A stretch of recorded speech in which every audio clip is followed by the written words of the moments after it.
Good afternoon. How's everyone doing today? Good. Our group will be speaking upon two articles. It's called First Impressions, The Science of Meeting People, and Bosses Say Pick Up the Phone. An overview of what we'll be speaking about. I will be speaking on first impression, two impressions instead of one, and research. Lizette will be speaking upon having natural interactions and conveying trust. Last but not least, Nancy will speak upon bosses say pick up the phone, and then we'll have a quiz. We all know that first impressions are very important. Can I get Charles to come up here and answer for me? So, when we have first impressions, we usually introduce ourselves first. So, naturally, you go in for a handshake, correct? Hi, my name is Julie. Hi, my name is Charles. Nice to meet you. Nice to meet you. So, his handshake wasn't too strong, nor was it too weak, so it was perfect. This part met, usually some ladies, no offense to the ladies, some ladies go like this, and that would be a weak handshake, and then some males would go in and go like really strong, and that would be too strong. Thank you. Okay. When it's too strong, it could come off wrong as you're dominating the conversation, and if it's too weak, it could come off as, oh, you're too shy. You just want it to come off just right. Two metrics evaluated during first impression would be trustworthy and confident.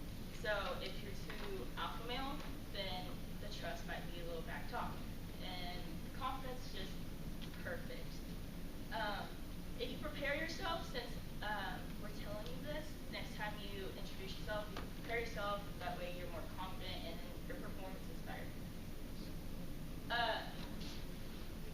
During your first impression, it's actually 2 in 1. 80 to 90% of the first impression is about form and trustworthy, like I said before. Usually it's, what are your intentions? What are your strengths and competence as a person?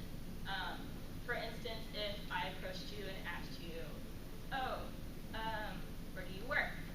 And then you answer maybe T-Mobile. And then if I'm your friend, if I ask, well, how can I benefit and get discount? Then the conversation is just about you. So then the intentions are you benefiting instead of getting to know the person. Or, for instance, you just want to benefit off of it, which is kind of bad. Bless you. Amy Cuddy did a research about power posing. Professor Smallwood showed you a video of it. We actually left the room and did the power posing outside so we could calm our nerves. It works. It works. It helps on testosterone rising and our cortisol level drops.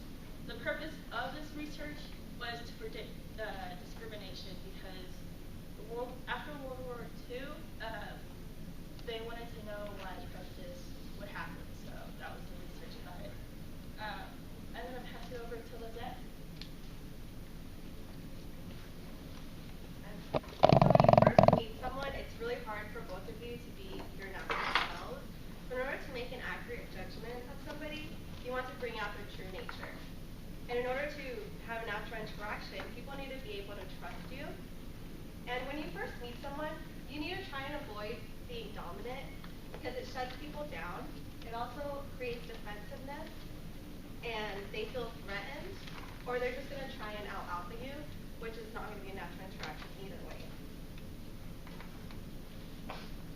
Some great ways to convey trust is to allow the other person to speak first.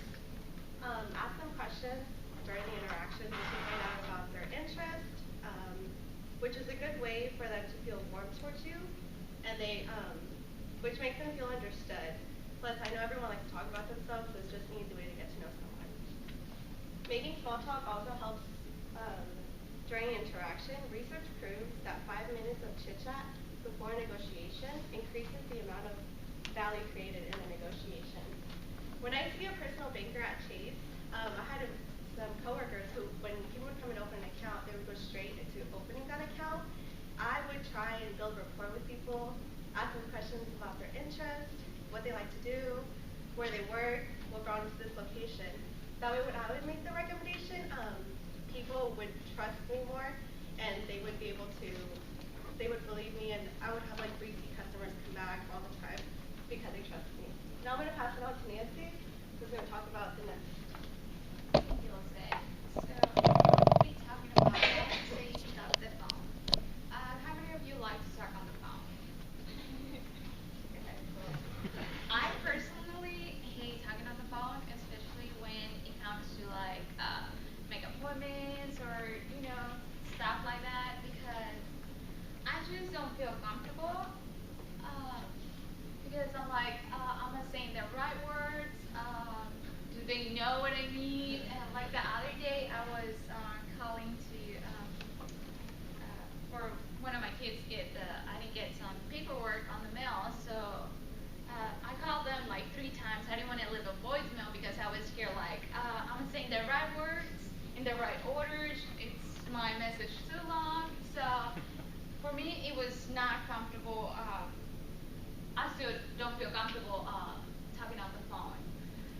But managers have a message for younger employees, and the message is get off the email and talk on the phone.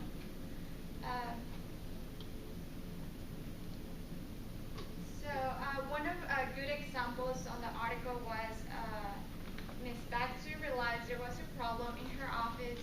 The advertising sales were down, and Ms. Baxter identified the reason.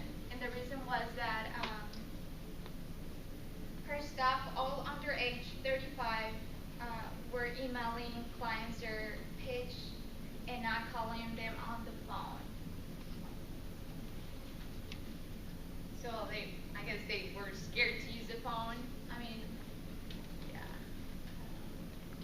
So younger workers may have mastered the technologies than some other older colleagues have barely heard of, such as phone and videos. But some bosses would like to have younger generations to learn more about the traditional skill that is pick up the phone. So what is millennials? Millennials are usually people defined that born between 1981 and in the early 2000s. They grew up with a wide range of communication tools such as texting and online chatting. Also, they have different expectations from older generations. And some of the different expectations are like how and when they like to be rich. So that takes a while, especially if you're doing projects and all that. Maybe some of them or some of us we don't answer right away, and it takes a while to get the communication across. So. And in the workplace, some managers say avoiding the phone in favor of milk and herb business and the like projects. I can say that's true sometimes. It depends. And now it's quiz time. Okay, our first question is, what is the message that managers have for younger employees?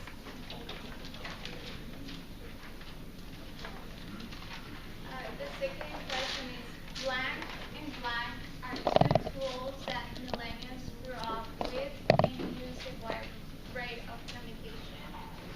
And the third question is, what is Amy's Cuddy's profession? And question number 4 is, it is important to make the small talk for about blank minutes before negotiating business. And the last question is, can you name one thing that you can do